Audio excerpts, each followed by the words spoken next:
네, 시청자 여러분 안녕하십니까. 충북 시사토론창의 구본상입니다. 자, 최근에 코로나19 확진자가 급증하는 가운데 이렇게 물리적인 병도 확진이 되고 있습니다만 특히 가짜뉴스 역시 온라인을 통해서 빠르게 퍼지고 있습니다. 발 없는 말이 천리간다라는 속담처럼 특히 SNS를 통해서 이런 가짜뉴스들이 빠르게 퍼지는 가운데 불안한 시민들을 더욱더 혼란스럽게 만들고 있는데요. 오늘 충북 시사토론창에서는 코로나19 관련한 가짜뉴스의 피해를 함께 짚어보고 이를 방지하기 위해서 어떤 노력들이 필요할지 함께 짚어보도록 하겠습니다. 오늘 토론을 위해 나와주신 네 분을 여러분께 소개해드리죠. 먼저 세명대학교 광고홍보학과 정현우 교수님 모셨습니다. 네, 반갑습니다. 네. 정윤우입니다. 안녕하세요. 옆으로 소셜미디어 태희의 안태희 국장님 나오셨네요. 안녕하세요. 네, 반갑습니다. 제 왼쪽으로 오원근 변호사님 나오셨습니다. 네, 안녕하십니까. 반갑습니다. 마지막으로 충북 참여자치시민연대 최진아 시민자치국장 나오셨습니다. 네, 안녕하세요. 네, 반갑습니다. 자, 네 분과 함께 본격적인 토론 진행을 하도록 하겠습니다. 최근에 이제 코로나 괴담이라는 표현이 있을 정도로 이제 가짜 뉴스 역시 진짜 뉴스 사이에 많이 또 섞여서 범람을 하고 있습니다. 그야말로 이 가짜 뉴스를 키워드로 좀 정의를 해주십사 저희가 미리 앞서서 좀 부탁을 드렸는데요. 어떻게 표현할 수 있을지 우리 안 국장님부터 좀 듣겠습니다. 네, 저는 이 상황을 설상가상이라고 생각을 합니다. 네. 지금 코로나19가 확산하여서 안 그래도 그 관련 보도나 이런 이제 사례들 때문에 상당히 많은 국민들이 경각심을 가지고 힘들어하고 있는데 여기에 가짜 뉴스가 덧붙여지면서 심리적인 혼란, 불안, 사회적인 갈등 이런 것들을 많이 촉발하고 있습니다. 그렇기 때문에 지금 상황이 좀 상당히 좀 심상치 않은 상황이다라고 네네. 보여집니다. 설상가상으로 표현을 해주셨고요. 우리 최 국장님 예. 받아주실까요? 네, 저는 가짜뉴스를 부메랑이라고 표현을 해봤는데요. 네. 이 가짜뉴스에 생산되고 유포되는 목적이 재미가 되었든 혹은 불안감 조성을 위해서든 사실은 오늘 내가 생산하고 유포한 가짜뉴스가 결국은 나에게 돌아온다라고 네네. 생각이 들거든요. 그래서 특정 지역이나 특정한 누군가를 혐오의 대상으로 삼는 이러한 가짜뉴스들이 지금 당장은 내 이야기가 아니지만 결국 부메랑이 돼서 나에게 돌아온다. 이런 뜻에서 저는 부메랑이라고 정해보았습니다. 부메랑으로. 네. 예. 옆에 있는 오 변호사님. 네, 가짜 뉴스는 울트라 슈퍼 바이러스다. 네. 이제 바이러스 앞에다 울트라 슈퍼 두 개 강력한 그 접두사를 넣었는데요.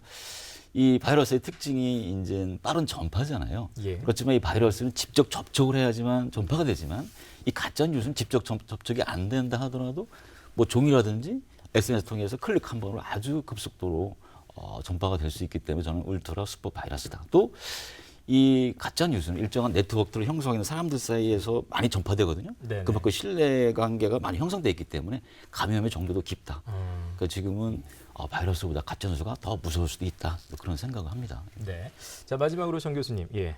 예, 저는 연못에 던지는 돌 이렇게 표현을 해봤습니다. 네. 이솝 오화에 나오는 얘기인데요.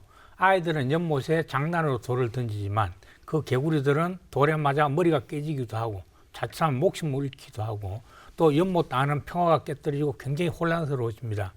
우리가 장난으로 가짜뉴스를 만들기도 하고 또 사람들에게 전달하고 퍼뜨리지만 실제로 그것 때문에 어떤 사람은 영업에 막대한 지장이 오기도 하고 개인적인 인권이 침해당하는 경우도 있고 세상은 더 혼란스러워지기 때문에 제가 그렇게 표현을 해봤습니다. 예.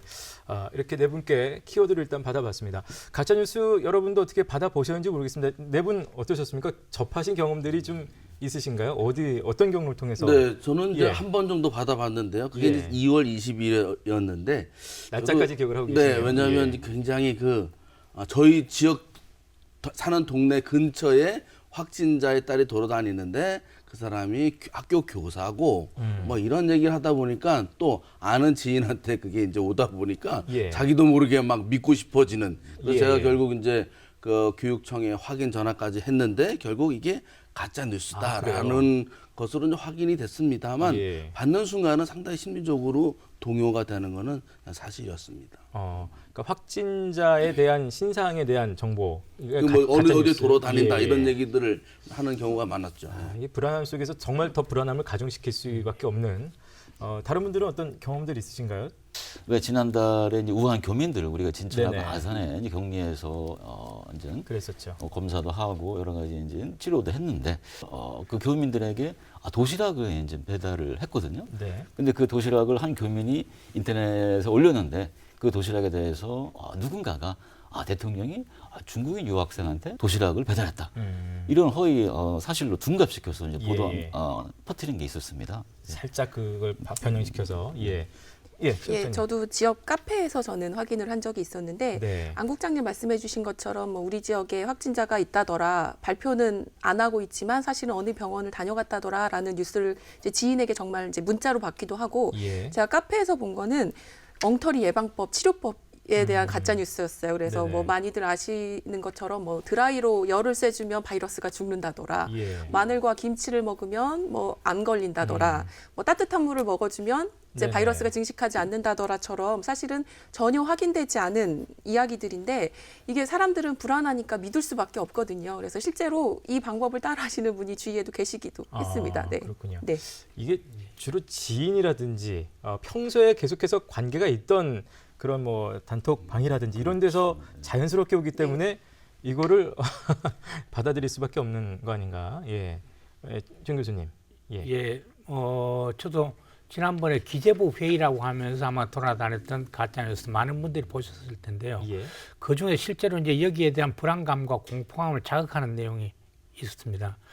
실제로 발열이 있거나 혹은 기침이 나거나 하면 이미 늦었다. 그때는 폐가 50% 손상이 돼 있고 그거는 회복이 안 된다더라. 그래서 이미 정상이 있을 때는 늦었으니 조심하라. 이런 것들입니다. 그렇지 않아도 많은 사람들이 굉장히 걱정도 하고 불안해하고 있는데 예. 그 불안감을 더 부추기는 그런 가짜뉴스로 나중에 밝혀졌습니다. 그렇군요. 자, 이렇게 가짜 뉴스가 여러분도 아마 경험들을 하셨을 것 같긴 합니다. 코로나19 관련해서 지난달 25일이었죠. 실제로 가짜 뉴스를 유포했던 20대가 경찰에 붙잡혀서 조사를 받기도 했었는데요. 참 이 가짜 뉴스 우리 충북 지역에도 이로 인해서 이런 피해들이 좀 나타나고 있죠. 어떻습니까?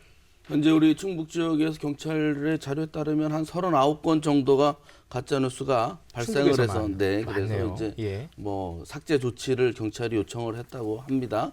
그런데 이제 사실은 이제 충북 지역으로 국한하면 사실 가짜 뉴스의 정도는 좀 그렇게 심한 수준은 예. 아닌 것 같아요. 제가 뭐 다 확인하는 못했습니다만 전국적으로 이제 퍼지는 가짜 뉴스 같은 경우는 좀 심각한 경우가 많은 그런 상황인데 네. 어쨌든 이런 가짜 뉴스가 발생하면 사람들이 불안해하고 그런 것들이 전파가 됩니다. 아까 변호사님 말씀하신 것처럼 슈퍼 울트라 바이러스가 네네. 되어서 사람의 마음을 불안하게 만드는 게 사실은 굉장히 큰 문제거든요. 예. 이제 사실을 확인하지 못한 상태에서 두려움을 갖게 되면 이성적인 활동을 할 수 없는 이런 상황이기 때문에 상당히 좀 걱정이 됩니다. 예. 충북이건 뭐 전국적이건 뭐 안국장님 표현대로 어느 정도 그냥 적당한 정도 큰 피해를 남기지 않는 정도의 그런 뉴스도 있을 수 있겠습니다만 실제로 굉장히 좀 이렇게까지 이런 말이 퍼지면 안 되지 않나라는 그런 뉴스들도 좀 있는 걸로 알고 있는데요. 구체적인 피해 사례 어떤 것들이 네, 있을까요?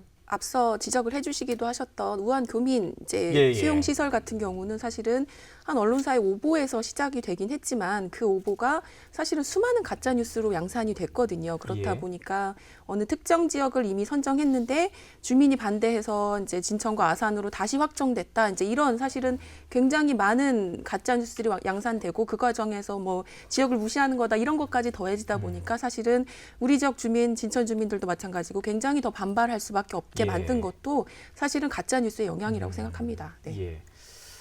뭐 다른 분도 어떻습니까? 예.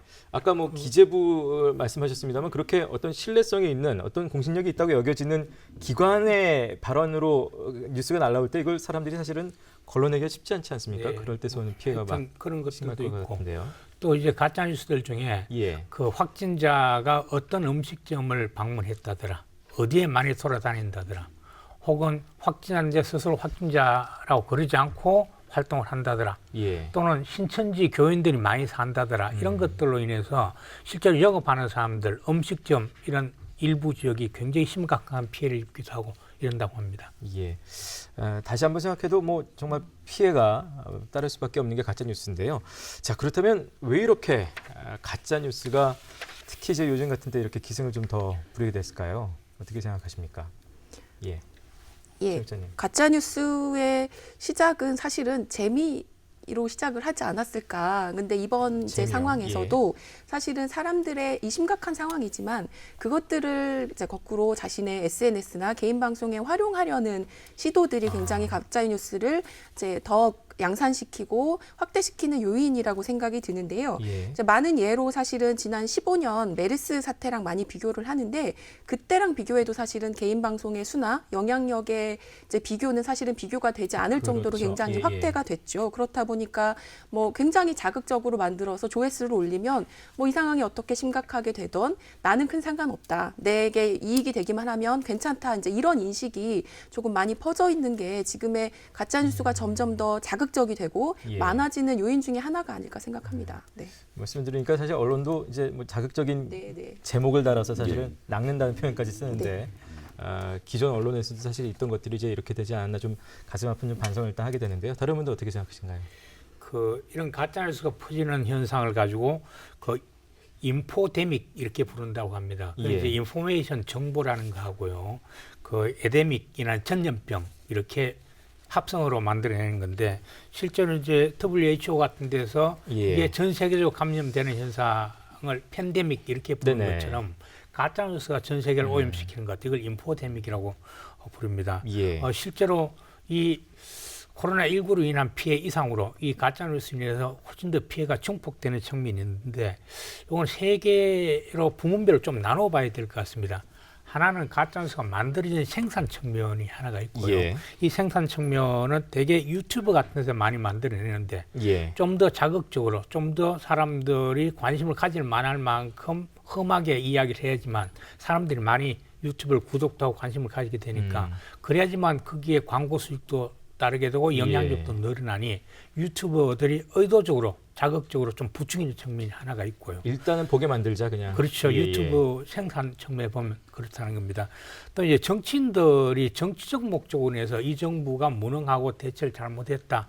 그리고 이렇게 대장이 왔다. 이렇게 이야기하기 위해서 의도적으로 좀 더 과장하는 측면이 하나 있고 또 언론도 어떻든 관심을 먹고 사는 그 영역이기 때문에 예. 아까 낚시질 말씀하셨지만 그것처럼 끌어오기 위해서 언론도 굉장히 자극적으로 부풀려서 하는 측면이 있는 겁니다. 그러니까 이런 것들이 특히나 정부 당국을 근거지로 하거나 또 의사나 이런 전문가들을 이용해서 발언한 것처럼 꾸려서 마치 진짜처럼 이제 만들어내는 생산되는 만들어지는 측면이 하나 있고 그 다음에 이제 퍼뜨리는 유포자들 경우에는 예. 이들이 직접 퍼뜨리는 것이지만 사람들 사이에서 국민들 사이에 서로 이제 전달하고 퍼지고 하는 측면이 있는 거잖아요. 이런 것들은 사람들은 좀 더 재밌는 걸 전달하고 싶어하고 남들보다 앞서서 정보를 전달하는 데서 약간의 자기 만족감 같은 게 있는 겁니다. 예. 그래서 이런 걸 전달하고 싶어하는 사람들 심리 때문에 더 빠르게 전달되는 거 재미삼아 하기도 하고 또 새로운 것이 있으면 내가 이런 정보를 알아 이런 걸 이제 약간의 과시용 이런 것들이 네네. 아마 유포되는 측면이 하나 있는 것으로 봅니다. 실제로 그 사람들 경우에도 그게 무슨 악의가 있는 경우가 아니고 예. 약간의 재미삼아 하는 경우들도 있고 그래서 이제 이런 것들은 굳이 이 사람이 나중에 가짜로 밝혀지더라도 그게 거짓말했다 이렇게 공격을 받거나 비난을 받지 않는 분위기가 좀 있는 거죠. 그러니까 무책임하게 막 퍼뜨리는 거고요. 또 이제 받아들이는 국민들 입장에 보면은 이게 워낙 감염에 대한 두려움과 공포가 있으니 뭔가 새로운 정보가 없을까? 특히나 치료약도 없다 그러고 감염성도 굉장히 높다고 하고 네네. 후유증도 있다고 그러니까 솔깃해하는 거고 불안하니까 더더욱 그런 거지 않겠습니까? 실제로 이제 새로운 유행의 감염이니까 잘 모르면 사람들은 더 불안해하는 예, 거거든요. 예. 그래서 아마 잘 모르는 위협이 더 두렵기 때문에 국민들은 더 솔깃해하고 이렇게 해서 만드는 자 또 퍼뜨리는 자 수용하는 자 이들이 함께 만들어내는 가짜뉴스의 기성 아닌가 이렇게 생각을 해봅니다. 예. 뭐 잘 모르는 그런 것이기 때문에 어떤 정보에든 사실 기대고 싶을 수밖에 없는 불안한 심리 있습니다. 다른 분들 어떻게?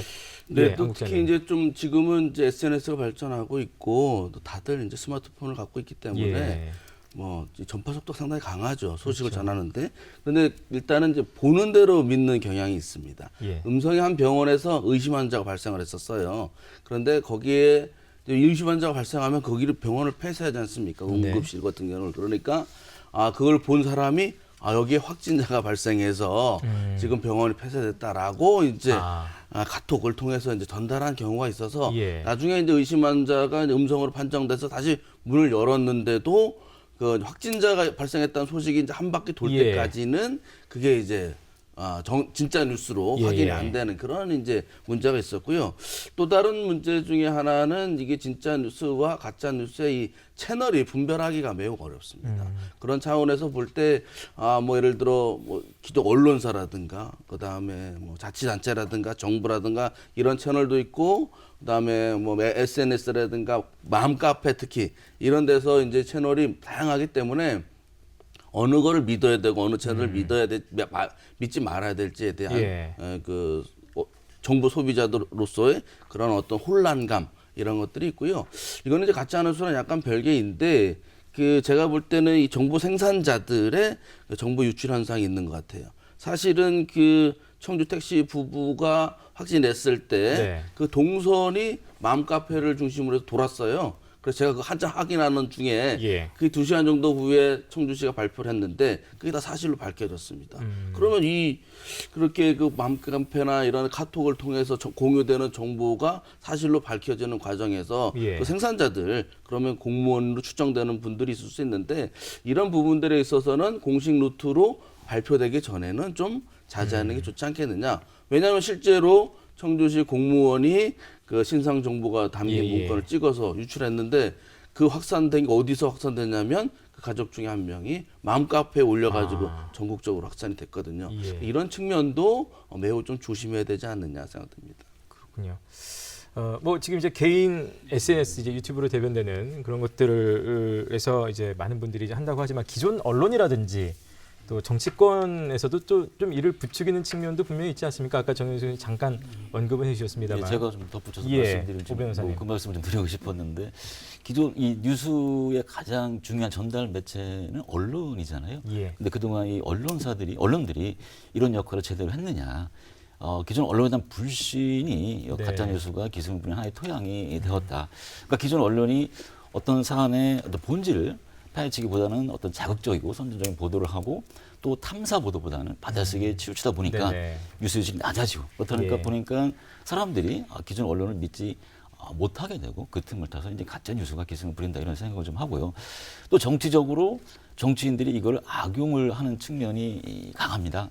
네네. 사실 가짜 뉴스는 뭐 지금뿐만 아니라 오래전부터 있었지요. 정치적으로 이제 악용하기 위해서 뭐 대표적인 게 옛날에 김대중은 빨갱이다 이런 가짜 뉴스를 통해서 정치적으로 상당한 이익을 얻었었는데요.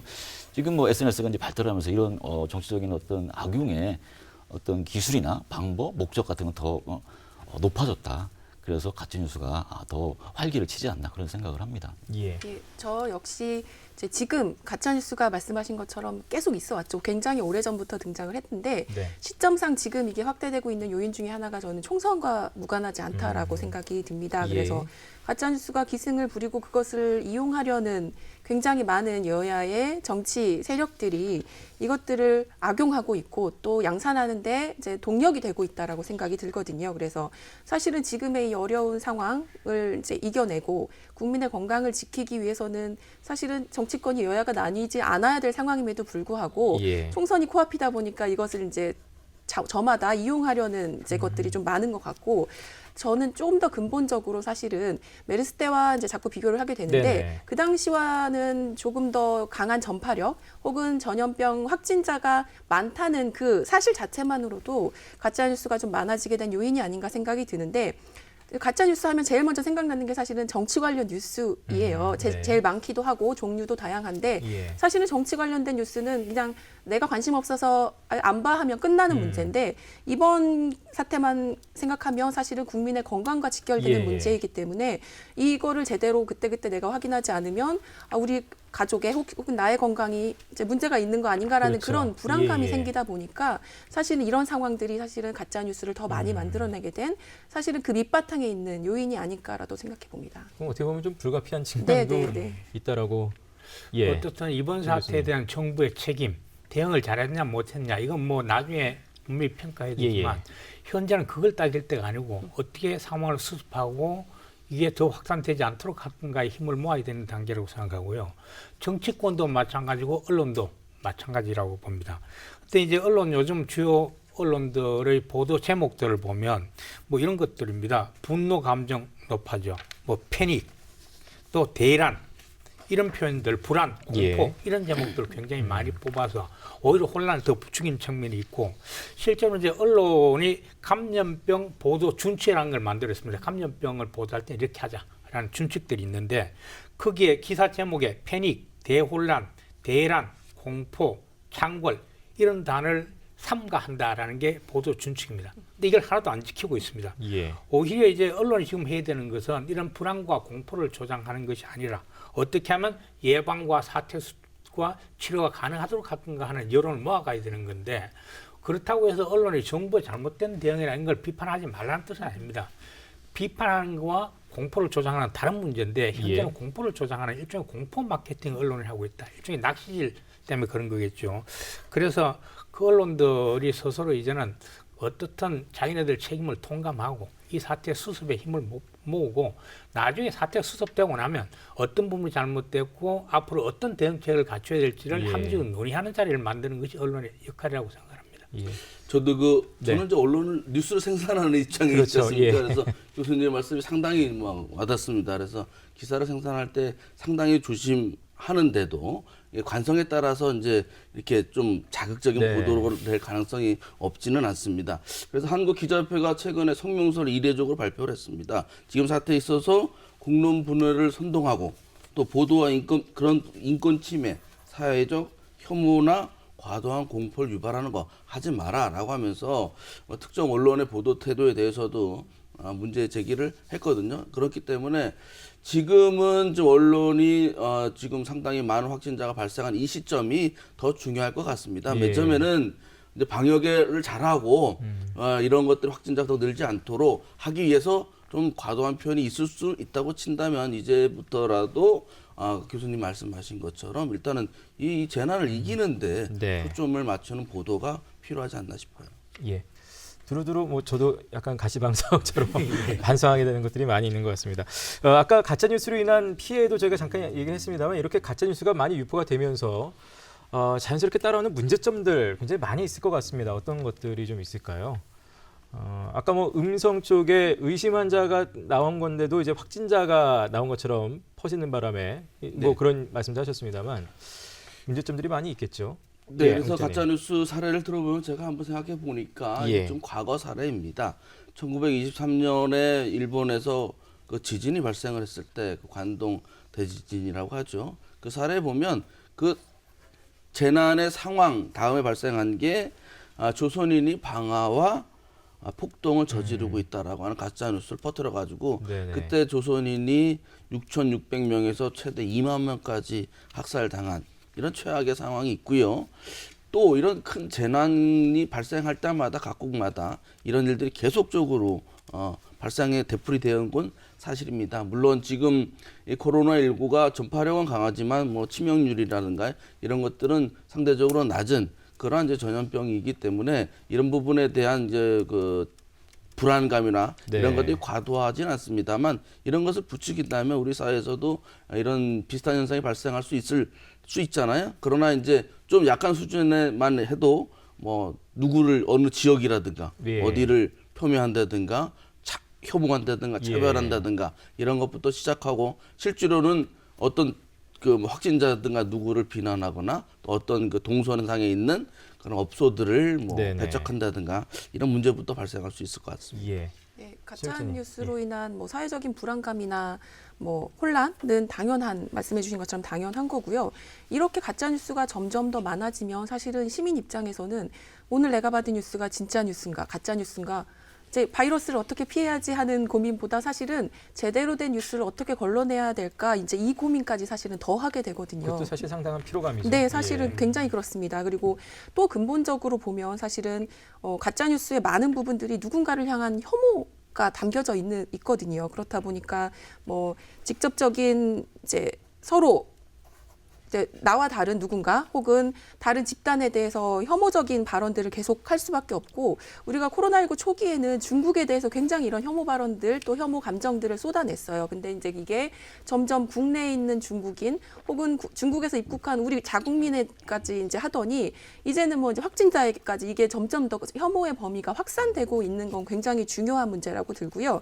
최근에 이제는 우리보다 확진자나 사망자 수가 더 늘어났다고 하는 이탈리아의 경우에 공영방송에서 우리의 이제 사망자 수가 몇백 명이다라는 이제 오보를 냈어요. 근데 이제 사실 단순한 오보라기보다는 이게 또 하나의 가짜 뉴스를 생산하는 통로가 될 수 있겠다라는 생각이 들어서 우리가 누군가에 대해서 했던 혐오나 혹은 차별이 결국 다시 우리에게 돌아올 수 있겠구나. 그 케이스를 이번에 보여주는 게 아닌가라는 저는 그런 생각도 좀 들었습니다. 네.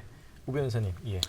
네, 저는 이 정치적인 문제가 클 수 있다. 이게 이제 가짜 뉴스가 정치적으로 악용되면 여론 형성을 왜곡시키고 결국 선거에서 이 국민들이 어떤 의사 결정을 하는데 안 좋은 영향을 미치는 거죠. 이 선거와 가짜 뉴스를 생각하면 가장 먼저 떠오르는 사람은 트럼프 대통령인데요. 이 사람이 지난번에 우리 기생충 영화가 아카데미에서 작품상, 뭐 각본상, 감독상 받은 거에 대해서 어떻게 저런 영화가 그런 상을 받을 수 있느냐. 어떻게 보면 함량 수준의 그 발언이거든요. 가짜 뉴스가 토양을 이룬다면은 저런 사람도 대통령이 될 수 있는 그런 여론이 왜곡되는 그런 정치적인 문제점이 있을 수 있다. 저는 그걸 지적하고 싶습니다. 예. 예. 정 교수님. 예, 뭐 개인적으로는 그걸로 인해서 영업에 막대한 차질을 빚는다든지 혹은 어떤 경우에는 실제로 신천지 교인이 아닌데 신천지 교인을 낙인 찍혀서 이 사람이 사회적 생활을 하거나 거의 인격 살인을 당하는 경우들도 있을 수 있고요. 아까 그 안국장님께서 말씀하셨지만 이런 혐오나 특정 지역, 특정 국가에 대한 혐오 이런 것들은 사회적 분열과 갈등을 가져오고 초기에 이제 언론들이 대방동에 중국 교포들이 많이 산다고 하면서 뭐 대방동을 굉장히 지목해서 공격을 하기도 했고 사실은 안산시에 외국인이 굉장히 많고 중국 교포나 혹은 중국인들 굉장히 많이 있습니다. 근데 사실은 안산이 거의 감염된 확진자가 계속 안 나오다 그저께인가 이제 최초로 나온 거의 어쩌면 그런 사람들이 있는 데가 확진자가 거의 잘 안 나오는 정도로 오히려 그 사람들이 이 코로나19 바이러스를 퍼뜨리는 전파자 역할을 한다는 아무런 근거가 없음에도 불구하고 일부 정치 세력이거나 혹은 그 정치 세력에 편성하고 있는 유튜브나 이런 사람들이 거짓말을 퍼뜨리고 있는 것 이런 것들로 인해서 당사자들은 심각한 인격 살인을 당하는 거고 국가 간에도 이런 것들로 인해서 굉장히 불편한 외교적인 마찰까지 이어질 수 있다는 점에서 매우 우려가 됩니다. 예. 자, 이렇게 결국 가짜 뉴스가 소위 말하는 허위 사실이 이렇게 유포가 된다면 법적으로는 어떻습니까? 이게 처벌 대상이 뭐 되는 건지요? 어떻습니까? 뭐 당연히 짐작을 하시겠지만 허위 사실 유포로 인해서 다른 사람의 명예를 훼손하거나 또 업무를 방해하거나 공무집행을 방해하면 당연히 형사처벌이 됩니다. 뭐 명예훼손의 경우에 7년 이하의 징역, 그다음에 업무 방해나 공무집행 방해의 경우 5년 이하의 징역에 처하게 되는데요. 뭐 이런 형사책임 말고도 민사상으로도 손해배상 책임을 부담하는데요. 근데 이제 문제는 가짜 뉴스라고 해서 다 처벌이 되느냐, 또 처벌을 해야 되느냐 이런 문제가 있습니다. 표현의 자유와도 이제 관계가 되는데요. 이거 관련해서 중요한 그 사례가 하나 있었는데요. 경찰이 이 시 진압 과정에서 한 여성을 강간했다. 이런 그 가짜 뉴스를 그 진보신당 홈페이지에 올려서 기소가 됐습니다. 그 어떤 법 위반이냐면 전기통신법 위반인데요. 이게 1961년에 만들어진 건데 공익을 해할 목적으로 전기통신 설비에 의해서 공연히 허위의 통신을 한 사람 처벌하게 돼 있는데 61년에 생겨서 2008년에 처음 적용이 된 겁니다. 근데 이거에 대해서 이제 피고인이 여기 법에 규정하고 있는 공익이 너무 추상적이다 해서 이제 헌법 소원을 청구를 했는데 헌법재판소는 이 공익이란 개념이 불명확하고 추상적이고 어떠한 표현행위가 공익에 해당하지는 사람마다 가치관에 따라 다르다. 그렇기 때문에 이 전기통신법은 위헌이다 해서 무죄가 선고된 사례가 있습니다. 이와 같이 가짜 뉴스라고 해서 다 처벌하려고 한다면은 뭐 가짜 뉴스인지 아닌지 판단하기 쉽지 않은 것이고 그로 인해서 표현의 자유가 크게 위축될 수가 있습니다. 그런 문제점도 있습니다. 네. 그러니까 뭐 7년 5년 하니까 굉장히 좀 센 게 보였는데 어쨌든 그걸 가늠한 것 자체가 지금 쉽지 않은 그런 면이 있다는. 우리가 요즘은 아까 말씀하셨습니다만 스마트폰으로 개인별로 다 네트워크가 다 이제 형성이 돼 있기 때문에 네. 최초에 써서 유포한 사람도 있겠습니다만 저도 모르게 이제 중간에서 다시 받아서 그냥 자연스럽게 또 이렇게 전달하게 되는 사람들도 있을 수도 있고 그래서 최초 유포자, 뭐 중간 유포자 이렇게 다 처벌을 받는 건지 그런 부분도 좀 구체적으로 궁금한데요. 중간 유포자도 자기가 받은 게 허위라는 거 알면서 유포했다면 당연히 처벌 대상이 알면서 유포하면 예, 당연히 처벌 대상이 됩니다. 그렇군요. 예, 김 교수님. 하여튼 뭐 그때 당시에 미네르바라고 하는 사람도 나중에 처벌받았다가 변호사님 말씀대로 그 무죄로 나오게 됐고요. 실제로 이제 이런 경우에도 가짜 뉴스라도 심각한 피해가 있어 피해 받은 사람이 있어야 되고 그 피해가 좀 더 구체적이어야 되고 또 그 가짜 뉴스로 인한 피해라는 입증이 잘 돼야지만 처벌할 수 있는 거잖아요. 근데 실제로 가짜 뉴스들 중에 아까 여러 사례들 말씀하셨지만 피해가 명확하지 않은 가짜 뉴스들 굉장히 많습니다. 예. 예를 들어서 뭐 예방법이다. 따뜻한 물을 마시면 예. 이게 예방이 된다더라. 혹은 아니면 뭐 드라이기로 말리면 된다더라. 또는 내가 진짜로 코로나19에 걸렸는지 감염됐는지를 아는 방법 중에 하나가 10초간 숨을 안 쉬고 있어봐라. 네. 이런 것들은 실제로 구체적인 피해가 잘 확 그렇죠. 밝혀지지 않는 것들도 있고 예, 예. 이런 것들 때문에 사실은 가짜뉴스라고 다 법적으로 처벌하기는 쉽지는 않을 것으로 보입니다. 예. 그래서 특별히 또 거기다가 처벌하려고 하면 이게 유포자들도 정말 거짓인 줄 알고 악의적으로 누구한테 피해를 주겠다 이런 악의가 있어야 되는데 예. 그렇지 않은 가짜뉴스가 워낙 많기 때문에 사실 처벌이 법적으로는 쉽지 않을 수 있겠다 이런 예. 생각은 듭니다. 그래서 이제 이런 가짜 뉴스를 이제 누를 수 있는 거는 진짜 뉴스밖에 없어요. 아, 네. 그리고 진짜 뉴스를 아주 자주 투명하게 공개를 해야 되는 거죠. 외국에서 우리나라를 높게 평가하는 게 이번 사태에서도 국가의 정보의 투명성이 굉장히 뛰어나서 여기에 대해서 높게 평가를 하고 있지 않습니까? 그래서 지금 자치단체에서도 보면 브리핑을 자주 하고 있지 않습니까? 그런 것들을 또 신속하고 정확하게 공개하는 게 필요한데 뭐 예를 들어 청주시 같은 경우 맨 처음에 상당히 우왕좌왕하더라고요. 예. 그래 뭐 시장했다가 부시장했다가 또 뭐 담당관이 했다가 뭐 이렇게 하다가 지금은 아주 안정화됐고 관련 자료도 정시성을 좀 보내고 있는데 요새는 너무 정시성으로 하죠. 아침 8시 반이면 재난 문자를 보내잖아요. 그런데 어쨌든 좀 과하다 싶을 정도로 진짜 뉴스 정보를 계속 제공하는 것도 필요해 보입니다. 뭐 기간이 길어지다 보니까 점점 자리를 잡아가는데요. 예, 최 국장님 어떻게 네. 보고 정부 계신가요? 차원에서는 이제 가짜 뉴스에 대해서 굉장히 엄정 대처하겠다라고 밝히기도 했고 네네. 실제로 이제 단속 사례들도 이제 점점 나오고 있어요. 근데 이제 사실은 지금 상황에서는 이제 언론의 자유의 부분도 우려를 해주셨지만 지금의 이제 가짜 뉴스로 인한 폐해가 너무 심각하기 때문에 그러한 예. 측면도 필요하다, 분명하다고 생각이 들고 이제 이러한 국민의 건강과 직결된 이런 문제를 미온적으로 대처하다 보면 오히려 이제 단순 유포자와 악의적인 유포자가 제대로 구분되지 않는 예. 선의의 피해자가 생길 수도 있다라는 생각이 듭니다. 그리고 특히 자극적인 뉴스를 생산하거나 혹은 이제 가짜 뉴스인지 알면서도 화제성을 목적으로 유포하고 이걸 개인 방송에서 활용하는 이런 사례들은 사실은 단순히 화제성을 넘어서 경제적인 이득까지를 목적으로 하고 있거든요. 네네. 그래서 이런 굉장히 악의적이고 힘든 상황에 굉장히 그런 것들은 제대로 단속될 수 있는 뭐 제도나 절차 등이 필요한 것 같고요. 다만 지금 SNS나 개인 방송 같은 경우는 이것들을 규제할 수 있는 법적 규제가 좀 불분명한 상황입니다. 예. 그래서 그러한 법적 이제 보완을 해나가는 과정도 현재로서는 굉장히 중요하죠. 네. 이런 부분에서 좀 법적으로 아직 촘촘하지 못한 부분들이 분명 있어 보이긴 하는데요. 변호사님 어떻습니까? 뭐 그렇게 볼 여지도 있긴 하지만 아까 말씀드린 예. 것처럼 어떤 피해가 크게 우려되거나 이런 예. 거는 처벌할 규정들이 다 있거든요. 예. 근데 아까 이제 정 교수님 말씀하신 것처럼 뭐 가짜 뉴스인지 아닌지 좀 애매하고 또 피해가 네네. 없는 경우 그런 경우는 우리가 굳이 처벌까지 뭐 하는 건 좀 과하고 예, 예. 그 사회 스스로 정화할 수 있는 그 능력을 갖추는 게 좀 필요하다고 봅니다. 예.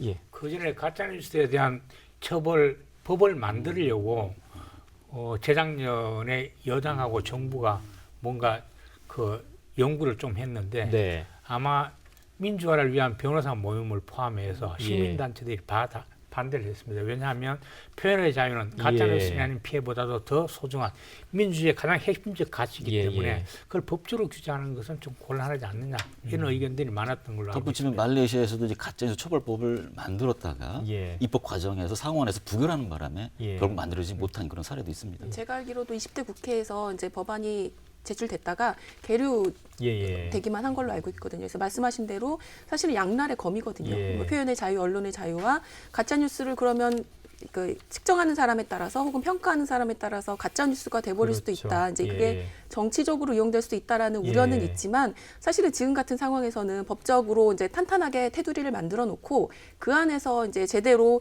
된 이제 피해자와 가해자를 걸러내는 것 그 과정이 굉장히 중요하다고 생각이 듭니다. 예.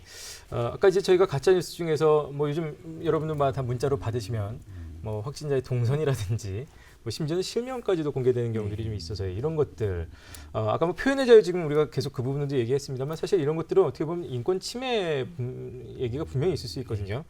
이런 경우는 어떻게 됩니까, 오 변호사님? 근데 여기서도 이제 개인의 인권하고 공동체의 이제 이익이 충돌을 하는데요. 이게 뭐 어느 것을 더 보호할 것이냐.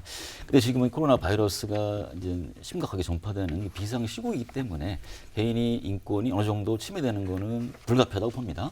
그래서 확진자의 그 동선을 공개하는 것은 어쩔 수 없지만 중요한 것은 그 동선은 공개되지만 그 확진자가 누구인지를 알 수 있는지 이런 정보가 절대로 누설돼서는 안 되겠죠.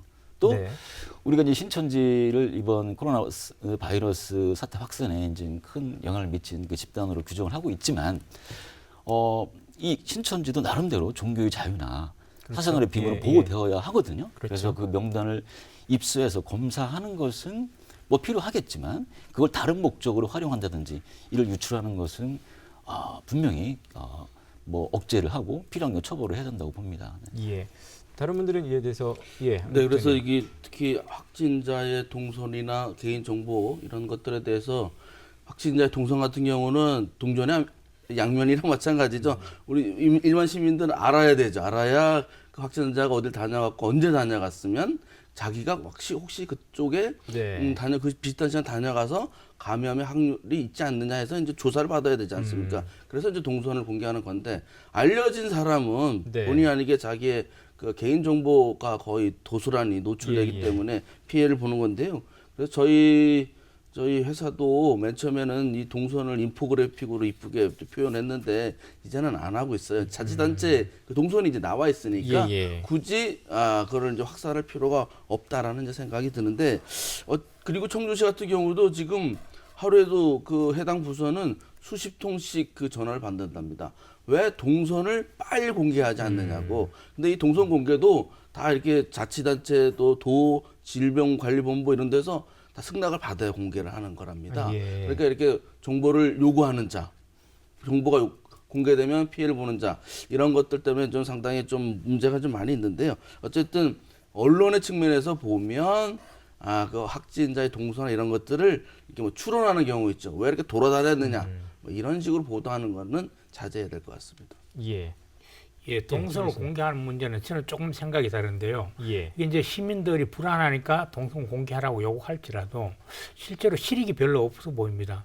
그 사람이 다녀갔던 거기에 있던 사람들 중에 감염되는 사례가 아마 제 기억으로는 없고 그렇다면 그 사람이 있었던 그 현장을 지나갔던 사람이 그것 때문에 불안해서 다시 그 검사를 받아서 확진된 예가 없다고 한다면 굳이 그걸 공개를 해서 개인의 인격이나 뭐 개인의 사생활을 노출할 필요는 없겠다 싶습니다. 그거는 시민들께서도 이해를 좀 하셔서 이게 실익이 별로 없다 싶으면 개인의 그런 그 권리가 침해되지 않도록 시민들도 좀 관심을 덜 가져주는 게 좋겠다 싶습니다.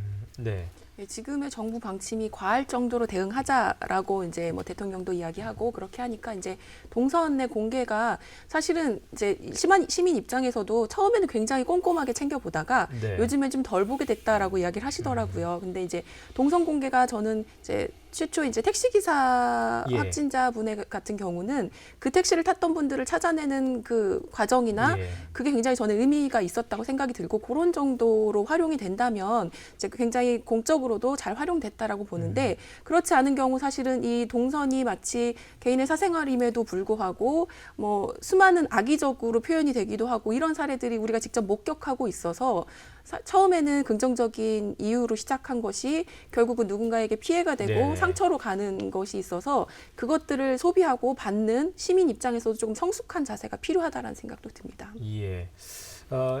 가짜 뉴스 관련해서 지금까지 정부 대처는 어떻다고 보십니까? 지금 뭐 워낙 방역에 총력 집중을 하고 있기 때문에 뭐 어떻게 평가를 하시는지 어떻게 생각하고 계시는지.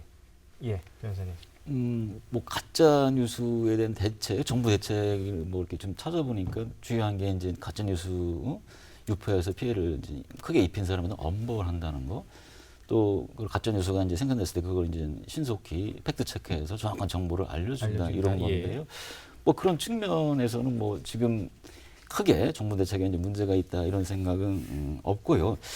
우리가 이제 어떤 문제가 생겼을 때 그 대책은 정부 혼자 다 할 수는 없거든요. 그보다 사회 영역 안에서도 그런 대책 노력이 있어야 되는데 이 가짜 뉴스라는 게 아까 말씀드린 것처럼 일정한 네트워크가 형성된 그 안에서 많이 번지거든요. 예. 그러니까 평소에 자기 네트워크 안에서 어떤 가짜 뉴스가 만들어졌을 때 그거에 대해서 이의를 제기하고 문제를 제기하고 또 그런 가짜 뉴스를 만든 사람한테 대해서는 계속 할 때는 일정한 제재도 하고 이런 식으로 해서 내 주변에서부터 시민들 스스로. 가짜 예. 뉴스가 발부질 수 없는 토양을 만드는 게 중요하다고 봅니다. 그렇다면 뭐 새로운 정보들은 워낙 쏟아질 수밖에 없는데요. 온갖 루트를 통해서 가짜 뉴스인지 진짜 뉴스인지 이걸 좀 확인할 수 있는 방법이 있을까요? 어떤 걸 유념하면 좀 그나마 이런 가짜 뉴스의 피해에서 좀 벗어날 수가 있을지 어떻게 생각하시나요? 글쎄 이게 네, 지금 원장님. 사람들이 요새는 경향이 자기 믿는 신념에 따라서 팩트를 사실을 이해하는 측면이 강하지 않습니까? 보고 싶은 대로 본다는 네, 보고 거죠? 싶은 예. 대로 확증 편향이라고 하던데 어쨌든 그렇다고 하더라도 일단 팩트 체크 기능이 있는 매체, 뭐 자치단체의 공보물이라든가 뭐 언론사의 공보 이렇게 보도라든가 이런 것들을 위주로 해주시면 좋을 것 같고요. 자꾸 맘카페 말씀을 드려서 죄송한데 그래도 네네. 정확한 정보도 많이 있습니다만 예. 이게 걱정이 돼서 의견이 많이 제출될 수 있지 않습니까? 그런 경우는 한 번 정도 팩트 체크를 스스로 해봐야겠다는 생각을 해야 되고요. 이번에 이제 느낀 건데 그래서 미디어를 이렇게 해석할 수 있는 능력, 미디어 리터러시라고 하지 않습니까? 예. 이런 것에 대해서 국민들의 이런 심리적 불안감을 치유하는 것도 좋지만 이번 기회에 이른바 가짜뉴스 판별법이라든지 네. 이렇게 좀 대대적으로 캠페인이나 교육을 통해서 국민의 그런 이제 미디어 감수성, 그런 대동 능력을 키우는 그런 것도 필요할 것 같아요. 뭐 직접 하시겠다는 의지로도 저는 들립니다. 능력이 안될 것 같고. 예, 여러분들 하여튼 뭐 어떻게 국민들이 보시나요? 스스로 좀 더 책임 의식과 성숙한 자세가 필요하다고 생각을 하고요. 그 실제로 이제 이런 가짜 뉴스의 주요 원상들이 유튜브나 혹은 언론이 중요한 퍼뜨리는 감염자이자 숙주 역할을 하고 있습니다. 따지고 보면 사실 이제 유튜브에 좋은 방송들도 많지만 일부 유튜버들은 좀 더 자극적으로 해서 구독자를 끌어들이기 위해서 온갖 혐오와 막말과 과장과 허위와 이런 것들을 섞어서 하는 유튜브 방송들이 굉장히 많이 있는데 네. 이런 유튜브에 현혹되지 않도록 하고 그러려면 국민들이 어떻게 해야 되냐, 이런 유튜브나 방송에 관심도 두지 말아야 되고 믿지도 않아야 되고 퍼나르지도 않아야 되고, 이들이 실제로 무엇을 숙주로 해서 움직이냐면 시민들의 관심을 숙주로 해서 움직이는 거거든요. 그래서 이들을 가려서 관심을 끊고 좀 더 신뢰할 수 있는 그런 정보들을 중심으로 네. 사실 자기가 정보를 확인하려면 굉장히 번거롭습니다. 검색도 해봐야 되고 어디 진짜인가 가짜인가 이것도 따져봐야 되니까 번거롭긴 하지만 성숙한 시민이라면 그 정도의 책임감 있는 활동을 해야 되는 것 아닌가 이렇게 생각을 해봅니다. 예, 가짜 뉴스가 이제 계속 유포되는 상황에서 그걸 걸러내는 역할을 사실은 시민들이 이제 해야 되는 상황 자체가 저는 조금 가슴이 아프기도 한데 그냥 보면 가짜 뉴스인지 진짜 뉴스인지 구분하지 못하는 경우도 굉장히 많아요. 근데 이제 굉장히 뭐 낮은 수준의 것이지만 뭐 문자나 카페에 공유되는 것들 중에 뭐 출처를 정확하게 확인해라 이제 이런 이제 지시사항도 있더라고요. 과연 언론사의 이름이나 네네. 기자의 이름이 제대로 있는지 혹은 뭐 자료 사진이 있을 경우에 그 자료 사진이 제대로 된 건지 한 번 더 체크해보자 이제 이런 정도의 실천적인 부분이라 사실은 많은 부분 이제 시민들이 직접 나서서 체크하고 점검해야 되는 굉장히 피로감이 이제 중첩되는 상황이기도 하고요. 그리고 많은 분들이 사실은 기분 좋은 뉴스다라고 해서 공유하셨던 것 중에 뭐 치료법이 개발됐다, 백신이 이제 개발됐다라는 뉴스도 사실은 그 뉴스를 통해서 이득을 얻으려는 누군가의 가짜 뉴스일 수 있거든요. 그렇기 때문에 그런 좀 기분 좋은 뉴스, 뭐 이런 뉴스라고 해도 무조건 무턱대고 공유하기보다는 좀 이렇게 크로스 체크해보고 팩트 체크해보는 과정들이 굉장히 중요할 거란 생각이 들고 예. 이제 안 국장님 아까 이제 맘카페 이야기하셨는데 맘카페 안에서의 분위기는 이제 가짜뉴스에 대한 이런 어려움들이 있다 보니까 스스로 좀 조심하자, 공식 발표를 믿어보자라는 분위기가 형성이 되고 있어요. 예. 그래서 다행히 시민들 스스로도 그런 좀 성숙한 자세들이 좀 생겨나는 것 같아서 한편으로 좀 네. 다행이라는 생각도 듭니다. 예, 관련해서 오 변호사님 말씀 못 들었기 네. 때문에. 또 가짜 뉴스냐 진짜 뉴스냐 우리 성급하게 판단할 필요가 없다고 봅니다. 근거가 없다면 일단 보류하고 지켜보는 그런 어떤 느긋한 자세도 필요하다고 봅니다. 네. 자, 결국은 뭐 정치권, 언론, 뭐 시민 스스로 또 뭐 모든 사람들의 연대 협력 다 각성이 좀 필요해 보이는데요. 앞으로 어떤 노력이 필요할지 이거 마무리 말씀하고 함께 가름해서 같이 듣도록 하겠습니다. 앞으로 어떤 노력이 필요할지 마무리 말씀까지 함께해서 네 분 모두 다 드립니다. 우리 안 국장님부터 시작하시죠. 네, 아까 말씀드린 것처럼 가짜 뉴스를 법이나 통제로 제어하기는 상당히 한계도 있고 실효성도 없어서 결국은 진짜 뉴스와 진짜 뉴스를 대하는 국민적인 그런 연대 의식 또 이런 재난을 극복하고자 하는 공동체 의식이 결합된다면 가짜 뉴스가 빨리 사그라들 것이라고 보고요. 예. 그런 능력을 그 언론 소비자에게만 맡기지 말고 그런 것들 능력을 함양할 수 있는 그런 대책도 함께 강구를 한다면 이 가짜 뉴스 피해를 최소화할 것으로 생각합니다. 예. 최진영 팀님 말씀 듣겠습니다. 뭐 시민들이 나서서 사실은 가짜 뉴스나 불법 정보 같은 것들을 이제 좀 편리하게 신고하거나 제보할 수 있는 창구도 저는 중요하다라고 생각이 드는데 네. 충북도 같은 경우는 홈페이지 안에서 이제 가짜 뉴스 신고 센터를 운영 중이에요. 근데 제가 어제 가보니 실명 인증을 해야 하고 여러 가지 과정을 좀 거쳐야 해서 이것들을 조금 시민들이 편리하게 이용할 수 있는 것들도 필요하다라는 생각이 들고요. 제가 이제 자료를 찾다 보니 뭐 확인된 것과 확인되지 않은 루머까지 합쳐서 수백 건의 가짜 뉴스가 있더라고요. 근데 이런 것들에 현혹되지 않고 조금 냉정한 자세로 시민의식을 좀 이제 키워야 할 필요도 있다는 생각이 들고 네. 말씀해 주신 것처럼 혐오 대신 연대의 마음으로 함께 이겨내야 된다는 생각도 듭니다. 네. 오원근 변호사님. 예. 예, 바이러스에 우리가 이제 감염이 안 되기 위해서 면역력을 강화해야 되잖아요.